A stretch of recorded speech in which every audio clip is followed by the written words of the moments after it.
Hello everyone, welcome to this video. स्वागत है आप सभी का study with dear Khan sir के यूट्यूब चैनल पर। आज हो चुकी है 18 अप्रैल और 18 अप्रैल से बनने वाले महत्वपूर्ण करंट अफेयर्स के बारे में हम बात करेंगे और उनसे बनने वाले महत्वपूर्ण फैक्ट्स के बारे में भी हम डिस्कस करेंगे। तो चलिए शुरुआत करते हैं पहले प्रश्न के साथ। आज का हमारा पहला प्रश्न है, अभी हाल ही में कौन सा राज्य जो है कि इनको राज्य दर्जा दक्षता सूचकांक में 2022 में शीर्ष स्थान पर रहा है। तो भाई साहब आपके लिए ऑप्शन दिए हुए हैं। ऑप्शन ए है केरल, ऑप्शन बी हो गया कर्नाटक, ऑप्शन सी हो जाएगा तेलंगाना और ऑप्शन डी हमारा हो जाएगा आंध्र प्रदेश। तो भाई साहब इसके लिए हमारा राइट आंसर क्या होगा? हाँ, तो इसका राइट आंसर है आंध्र प्रदेश। ठीक है, आंध्र प्रदेश राज्य को भी हाल ही में राज्य दर्जा दक्षता सूचकांक 2022 के लिए शीर्ष स्थान पर रखा गया है। अब मैं आपको कुछ इंपॉर्टेंट बातें बता देता हूं, जैसे कि नवीनतम राज्य ऊर्जा दक्षता सूचकांक के लिए जो कि SEEI इसको आयोजित करता है और 2022 में 60 से अधिक अंक प्राप्त करके आंध्र प्रदेश जो है कि शीर्ष स्थान पर रहा है। ठीक है, आंध्र प्रदेश को 77 पॉइंट जो है कि 5 अंक मिले हैं और ये पहले नंबर पर है। इसी के साथ मैं आपको बता देता हूँ पासपोर्ट इंडेक्स में भारत की रैंक क्या है, तो वो 144 है। ठीक है, लेकिन अगर बात की जाए हेनले पासपोर्ट इंडेक्स 2023 की, तो इसमें जो भारत की रैंक है वो कितनी रही है, तो 84th रही है। ठीक है, इंपॉर्टेंट क्वेश्चन है, आपको याद रखना है। इसी के साथ अगली बात हम देख लेते हैं कि जो तेलंगाना और आंध्र प्रदेश ने पिछले सूचकांक के बाद सबसे अधिक सुधार किया है, इसलिए ये पहले नंबर पर आए हैं, जैसे कि यहाँ पर लिखा हुआ है। ठीक है, ये इंपॉर्टेंट बातें हैं आपके लिए। इसी के साथ आंध्र प्रदेश के साथ 4 अन्य बड़े राज्य जैसे कि जो कि कर्नाटक, केरल, राजस्थान और तेलंगाना भी इसमें आगे हैं, यानी कि जैसे 2nd, 3rd, 4th, 5th number पर ही है। इसी के साथ अगला क्वेश्चन है, अभी हाल ही में सबसे उम्रदराज अरबपति कौन बने? हाँ भाई साहब बताओ यार इसका राइट आंसर। तो बहुत ही अच्छा क्वेश्चन है। ऑप्शन ए हो जाएगा हमारा LD मित्तल, ऑप्शन बी हो जाएगा राजेंद्र मित्तल, ऑप्शन सी हो जाएगा अभिनव अडानी और ऑप्शन डी हो जाएगा केशव महिंद्रा। तो भाई साहब हमारे लिए इसका राइट आंसर क्या हो जाएगा? LD मित्तल। ठीक है भाई साहब, जो LD मित्तल जी है ये सबसे उम्रदराज अरबपति बने हैं। अब इनके बारे में मैं आपको कुछ इंपॉर्टेंट बातें बता देता हूँ, जैसे कि यहाँ पर हमने आपके लिए लिख कर लेकर आए हैं। महिंद्रा एंड महिंद्रा के जो चेयरमैन हैं कौन? केशव महिंद्रा। ये 99 उम्र के निधन के बाद अब सोनालिका ग्रुप के फाउंडर जो है कौन? LD मित्तल जी। इनका 92 वर्ष में सबसे उम्रदराज भारतीय जो है ये जो है कि अभी हाल ही में LIC के बीमा एजेंट के तौर पर इन्होंने सबसे पहले करियर शुरू किया था और इसके मुताबिक ये अब जो है कि सबसे ज़्यादा उम्रदराज भारतीय अरबपति बने हैं। इनकी नेटवर्थ $2.5 बिलियन है। ये इंपॉर्टेंट बातें हैं। इसी के साथ जो है कि भारत का सबसे अमीर व्यक्ति कौन है, तो इस बारे में आपकी क्या राय है? आप फटाफट कमेंट में इसके बारे में बता सकते हैं, या फिर मैं आपको बता देता हूं जो कि मुकेश अंबानी जी है, जो सबसे अमीर आदमी है भारत के। इसी के साथ विश्व की बात की जाए तो वो एलन मस्क जी है। ठीक है, टेस्ला जानते हो ना आप इनको? तो भाई साहब एलन मस्क दुनिया के सबसे अमीर आदमी है। अगला क्वेश्चन हमारा, अभी हाल ही में जारी आंकड़ों के अनुसार वित्त वर्ष 2022-23 में बना भारत का पहला सबसे बड़ा व्यापारिक भागीदार कौन सा देश रहा है? तो भाई साहब ऑप्शन है चाइना, ऑप्शन बी हो जाएगा रूस, ऑप्शन सी अमेरिका और ऑप्शन डी जापान। तो भाई साहब हमारे लिए इसका राइट आंसर क्या होने वाला है? अमेरिका देश। ठीक है, ऑप्शन सी राइट आंसर हो जाएगा। तो अभी हाल ही में एक आंकड़ा जारी किया गया है जिसके अनुसार भारत का सबसे बड़ा व्यापारिक भागीदार अमेरिका देश बना हुआ है। ठीक है, अमेरिका की राजधानी क्या है? Washington DC। और यहाँ के जो राष्ट्रपति है जो बाइडेन है और यहाँ की जो उपराष्ट्रपति जी है वो कमला हैरिस है।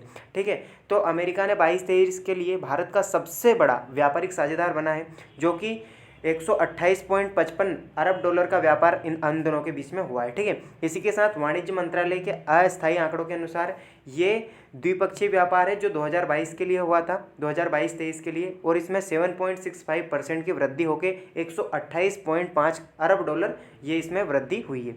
ये इंपॉर्टेंट बातें हैं, आपके लिए याद रखना है। ठीक है, अगला क्वेश्चन हमारा, विश्व हीमोफीलिया दिवस कब मनाया जाता है? तो भाई साहब इसका ऑप्शन आपके पास ऑप्शन है 16 अप्रैल, ऑप्शन बी हो जाएगा 17 अप्रैल, ऑप्शन सी आपके लिए 18 अप्रैल और ऑप्शन डी हमारा 19 अप्रैल।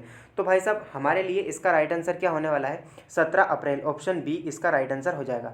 तो 17 अप्रैल को जो है कि विश्व हीमोफीलिया दिवस मनाया जाता है, वर्ल्ड हीमोफीलिया डे, जो कि 17 अप्रैल को मनाया जाता है, ताकि जो फ्रैंक श्रॉम्बल या इनकी जयंती पर इसको मनाया जाता है। ठीक है, जिन्होंने वर्ल्ड फेडरेशन ऑफ हीमोफीलिया की स्थापना की थी। किसने? फ्रैंक श्रॉम्बल ने। ठीक है, इसी के साथ इस दिन इसका उद्देश्य क्या होता है मेन? तो हीमोफीलिया और अन्य जो रक्तस्राव की बीमारियां हैं इनके बारे में जागरूकता प्रदान करने के लिए। अब भाई साहब दिवस से संबंधित बातें हुई है तो ऐसा तो हो ही नहीं सकता कि मैं आपको पूरे डे रिवाइज करवाऊं। तो भाई साहब 1 अप्रैल को जो है कि उड़ीसा दिवस या उत्कल दिवस के रूप में मनाया जाता है। इसी के साथ 2 अप्रैल को ऑटिज्म जागरूकता के रूप में मनाया जाता है। अगली बात आती है हमारी 5 को, तो 5 को मैरीटाइम डे ऑफ इंडिया मनाया जाता है, ठीक है। इसी के साथ 7 अप्रैल को वर्ल्ड हेल्थ डे मनाया जाता है। 10 अप्रैल को होम्योपैथी दिवस मनाया जाता है, ठीक है। इसी के साथ 11 अप्रैल को हम बात कर लेते हैं। तो 11 अप्रैल को भाई साहब कौन सा दिवस मनाया जाता है, फटाफट आप कमेंट में बताएंगे। राष्ट्रीय सुरक्षित मातृत्वता दिवस मनाया जाता है, ठीक है। यह हो जाएगी हमारी 11 अप्रैल की बात। इसी के साथ 17 अप्रैल को जैसे मैंने आपको बताया विश्व हीमोफीलिया दिवस मनाया जाता है। 19 को हमारा जो है कि अभी हाल ही में बिलीवर दिवस मनाया जाता है, ठीक है, विश्व लीवर दिवस। इसी के साथ अगली बात आती है हमारी 21 को सिविल सर्विस दिवस, जैसे कि आप जानते हो यूपीएससी दिवस मनाया जाता है। इसी के साथ 24 को पंचायती राज दिवस मनाया जाता है, ठीक है। 25 अप्रैल को विश्व मलेरिया दिवस मनाया जाता है और 29 अप्रैल को जो है कि विश्व नृत्य दिवस मनाया जाता है। ये इंपॉर्टेंट दिवस है, आपके लिए हमको याद रखना है, ठीक है। अगली बात आती है अभी हाल ही में विदेश मंत्री एस जयशंकर ने कहाँ पर बोजी पुल का वर्चुअल उद्घाटन किया है भाई साहब। तो इसका आपके लिए हमारा ऑप्शन है पुर्तगाल, ऑप्शन बी हो जाएगा मलेशिया, ऑप्शन सी है मोजाम्बिक और ऑप्शन डी है कजाकिस्तान। तो इसका जो राइट आंसर हमारे लिए क्या होगा, ऑप्शन सी मोजाम्बिक, ठीक है। मोजाम्बिक के मपूतो के पास अभी हाल ही में जयशंकर ने अभी बोजी पुल का उद्घाटन किया है, ठीक है। अभी इसमें खास क्या है, तो भाई साहब इंडिया ने बनाया है, तो इसका इंडिया को वाले हमारे जो विदेश मंत्री है उन्होंने इसका उद्घाटन करने के लिए गए हैं। कोई बहुत बड़ी बात नहीं है, लेकिन बहुत बड़ी बात है, ठीक है, तो याद रखना है ये।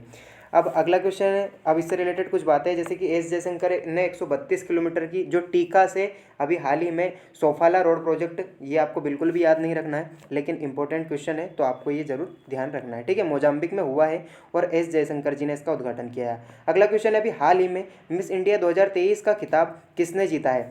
तो भाई साहब ऑप्शन आपके पास दिए हुए हैं, अदिति शर्मा, ऑप्शन बी है सरगम कौशल, ऑप्शन सी है नंदिनी गुप्ता और ऑप्शन डी हमारा श्रेया पूंजा।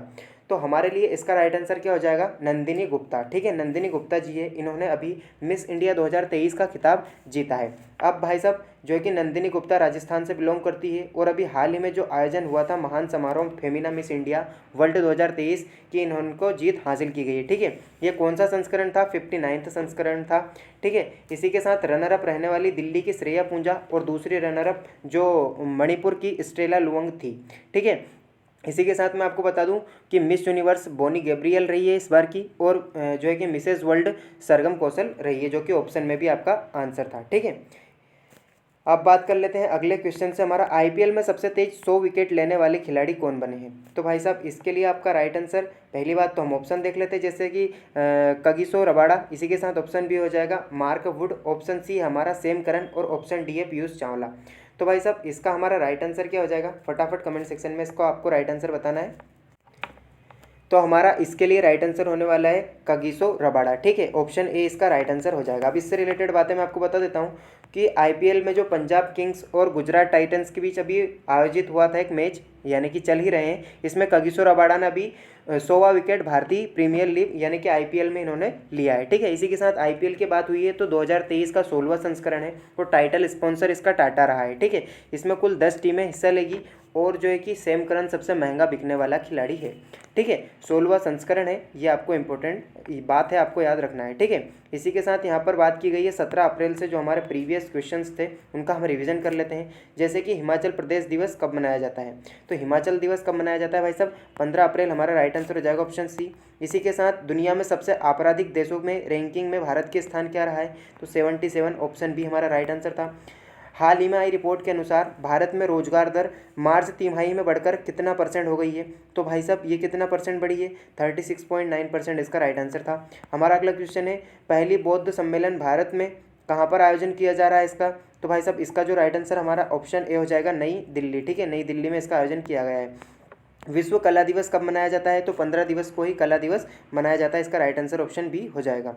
अगला क्वेश्चन था हमारा अभी हाल ही में किस बैंक ने जो है कि coffee table book the banker to every Indian launch किया है, तो वो किसने किया है, SBI, Bharatiya State Bank, option D हमारा राइट आंसर हो जाएगा। कृषि ड्रोन सब्सिडी प्राप्त करने वाला पहली भारतीय ड्रोन कंपनी कौन सी बन गई है, तो इसका हमारा राइट आंसर था कल के लिए गरुड़ एरोस्पेस, ठीक है। इन क्वेश्चंस को मैंने कल जो है कि कवर करवा दिया था, इसका रिवीजन हम कर रहे हैं, ठीक है। संविधान निर्माण के लिए जनमत संग्रह के किस देश के साथ भारतीय चुनाव को आमंत्रित किया है, तो भाई साहब किस देश ने किया है, इसका हमारा राइट आंसर क्या हो जाएगा, उज्बेकिस्तान। ऑप्शन ए इसका राइट आंसर हो जाएगा। तो दोस्तों आज का करंट अफेयर्स हम यही समाप्त करते हैं। हमारा डेली वीडियो 4 बजे आता है। हमारा यूट्यूब चैनल है study with dear Khan sir, आप इसको सब्सक्राइब कर सकते हैं और अपने दोस्तों के साथ शेयर कर सकते हैं। ठीक है, ये हमारा टेलीग्राम चैनल है, आप यहाँ पर study with dear Khan sir search करके आप इसको ज्वाइन कर सकते हैं। सो फ्रेंड्स, आज का वीडियो यहीं पर समाप्त कर सकते हैं। So keep learning, keep watching and keep growing. Thank you for watching.